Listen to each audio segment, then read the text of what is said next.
Hey there, ghosts and ghouls, Warlock Boo here, and I have a question for y'all. Have any of you rode a subway or a train and seen some weird stuff on it? Well, I bet the kid in this story has you all beat with what he saw, something you probably none of you have ever seen before on a subway. This is I Met a Demon on the Tokyo subway by lifeisstrangemetoo, and with help narration from PsychoCat666. Enjoy.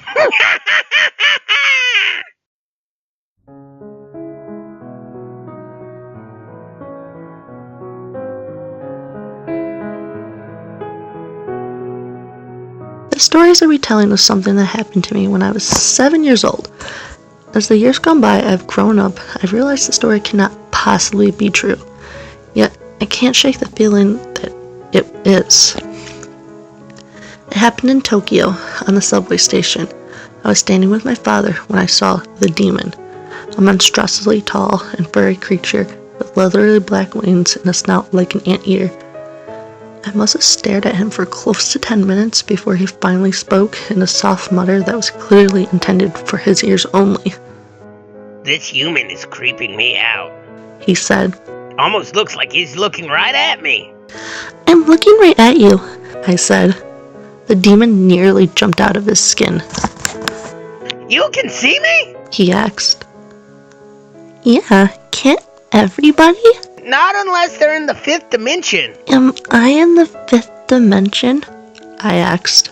Your mind must have slipped over here by mistake. What were you thinking about before you saw me? I thought for a moment, and then grinned. Trains. Oh, well, trains are the link between our dimensions. I guess your mind must have just wandered over here. Either that, or you're just going crazy. I hope I'm not going crazy, I said. Being crazy is a good thing in the 5th dimension, the demon replied. I laughed. Do you have subway lines in the 5th dimension? I asked. Of course, he said. How else could I have gotten to work? You've got wings? I said. Yes, but who wants to fly? Taking the train is so much faster, and if I fly to work, I'm all sweaty when I get there. So, what do you use your wings for? I asked. I put them over my head when it rains. Can I see? I asked. Sure, the demon said. My hair blew back as he swooped his enormous wings over his head. I laughed again. You're funny, I said. The demon laughed too, but then his expression changed.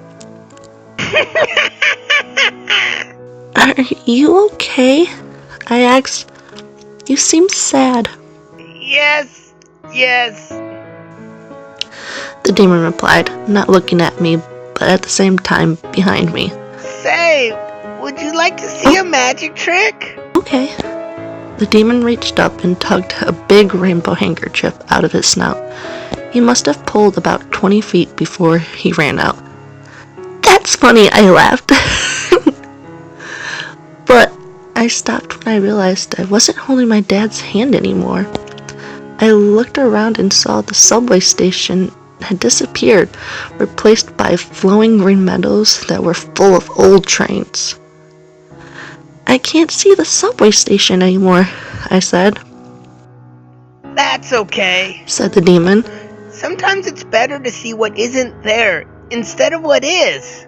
What do you mean? Sometimes when I'm bored or sad, my mind slips off to the 3rd dimension, and I see people like you. That's funny, I laughed. Can you go to other dimensions too? But the demon didn't answer. He was looking up at the sky. It's starting to rain, he said, whooshing his wings over his head. Warm droplets of rain hit my face. Can I get underneath your wings with you? I asked. Not now, he replied. You've got to go home. The world began to shimmer and flow together like different shades of greens and golden paint.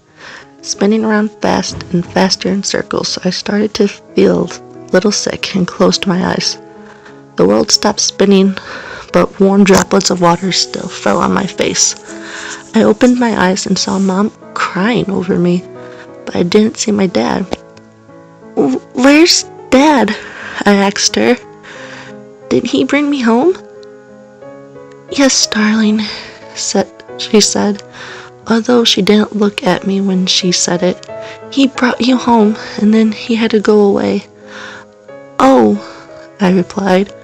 "When will he be back?" "I don't know," she said. My dad never did come back, and it was years before I found out the truth. He had killed himself that day. That morning, he had written a note to my mother explaining he intended to bring me along and step in front of a train with me. My mother found it when she got home from work and called the police, but it was too late to stop my father.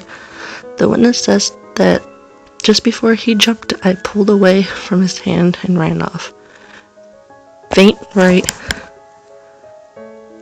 after, but one of the witnesses, a little boy around my age, said he saw something take my hand and lead me away from the speeding train. He said it was a monstrously tall and furry creature with leathery black wings and an antlered snout.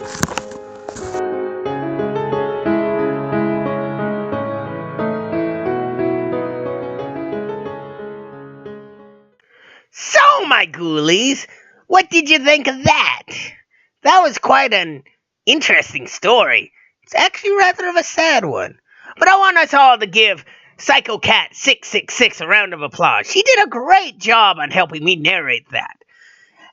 And you guys really should check out her channel. I'll have a link down below. She's really starting out and could use the looks at her channel. It would help her out so much. But if there's a story you guys want, post it down below. Until then, this has been Warlock Boo, hoping to be spooking y'all later. Bye.